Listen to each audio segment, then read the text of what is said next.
Assalamualaikum, halo sahabat, bertemu kembali dengan saya, Dr. Ian. Hari ini kita membahas tentang kemoterapi A to Z. Nah, hari ini kita agak menyamping sedikit nih. Kenapa diperlukan kombinasi kemoterapi dan radioterapi? Atau pertanyaannya, kapan diperlukan kombinasi kemoterapi dan radioterapi? Sahabat sekalian, sebagaimana kita ketahui bahwa ada 3 modalitas utama pengobatan kanker, yaitu operasi pertama, yang kedua radioterapi, yang ketiga adalah kemoterapi. Tapi sekarang sudah ada yang keempat, misalnya targeted terapi, yang kelima adalah imunoterapi, dan yang keenam atau seberapa adalah misalnya stem cell terapi dan sebagainya. Dan itu ke depan, bukan ke depan, saat ini juga sebagian sudah tersedia. Nah, yang kita bahas sekarang adalah kenapa sih diperlukan kombinasi atau tanda kutip kayak kerjasama nih antara kemoterapi dan radioterapi. Sahabat sekalian, pengobatan pasien kanker itu tentunya yang ditujukan adalah membunuh sel kankernya. Sehingga seorang dokter ahli kanker tentunya berpikir bagaimana cara membunuh sel kanker yang efektif. Efektif itu artinya bisa tereradikasi semua, tapi juga tidak menimbulkan penyulit atau efek samping yang bermakna. Tapi yang tentunya yang paling penting adalah bagaimana betul-betul bisa mengeradikasi sehingga pasien sembuh, dalam istilah kami adalah complete response, dan sangat mengurangi risiko kambuhnya. Sahabat sekalian, ternyata di dalam beberapa aspeknya cara kerja obat kemoterapi membunuh sel kanker itu adalah mirip dengan radioterapi, yaitu dengan merusak gennya.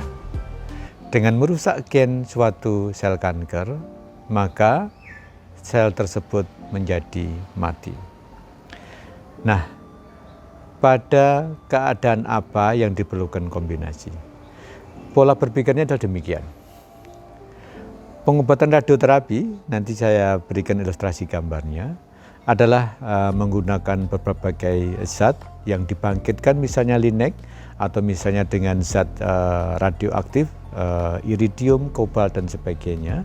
Itu ditujukan langsung pada kankernya, misalnya kanker-kanker yang padat pada area tertentu, sehingga area tersebut terpapar dengan radioterapi sehingga selnya mati.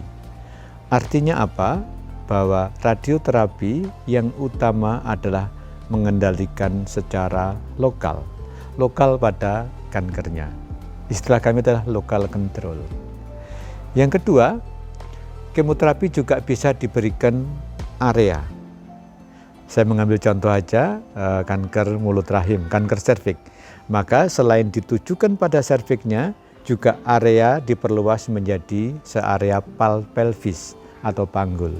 Sehingga selain mematikan sel kanker pada serviksnya, juga misalnya bisa membunuh sel-sel kanker yang tanda kutip sudah terlanjur menyebar ke kelenjar getah bening di area panggul. Nah, ini disebut adalah regional control. Jadi mengendalikan secara regional. Lokalnya kena, regional atau area kena.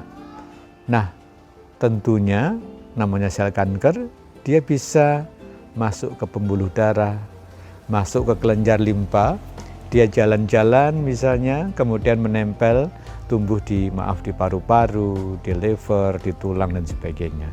Sehingga radioterapi tidak bisa mengendalikan yang distance metastasis. Yang metastasis jauh, artinya peluang sel kanker yang bisa menyebar ke tempat jauh itu tidak bisa terkejar dengan radioterapi. kan tidak mungkin radioterapi whole body, jadi keseluruhan tubuh manusia dilakukan radioterapi, karena pasti menimbulkan efek samping yang sangat berat dan tidak bisa diterima. Sehingga pada kelompok ini untuk distance controlnya menggunakan kemoterapi. Nah, ini prinsip utamanya nih. Prinsip utamanya bahwa dengan dikombinasi antara radioterapi dan kemoterapi, maka pengendalian lokal kontrolnya di tempat kankernya, regionalnya juga kena, dan juga distance kontrolnya untuk mengcover, mematikan sel kanker yang mungkin metastase jauh juga bisa diatasi dengan kemoterapi. Itu prinsip utamanya. Yang kedua adalah ada pemikiran lain ternyata.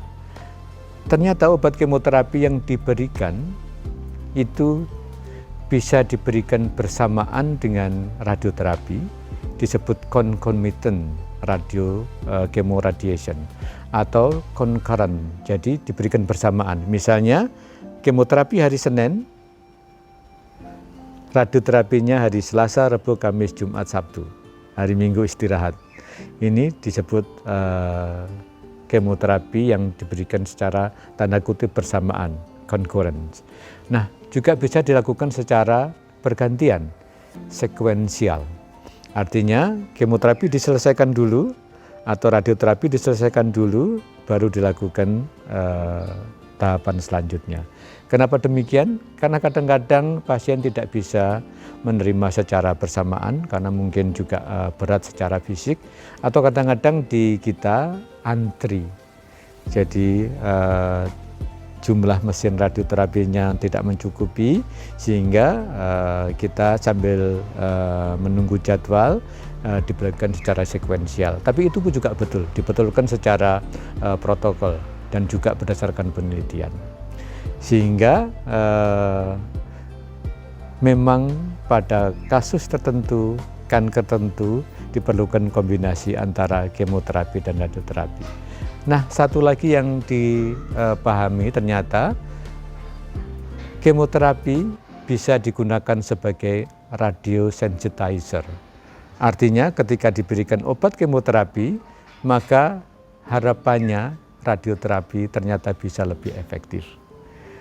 Jadi demikian sahabat, diskusi ini menarik karena ternyata banyak pertimbangan kenapa diberikan kombinasi antara radioterapi dan kemoterapi. Semoga share ini bermanfaat. Silakan ajukan pertanyaan atau berikan komentar, akan kita bahas pada sesi ASMI, Tanya Dr. Jan. Demikian sahabat, let's keep hope alive, we stand by you, see you tomorrow.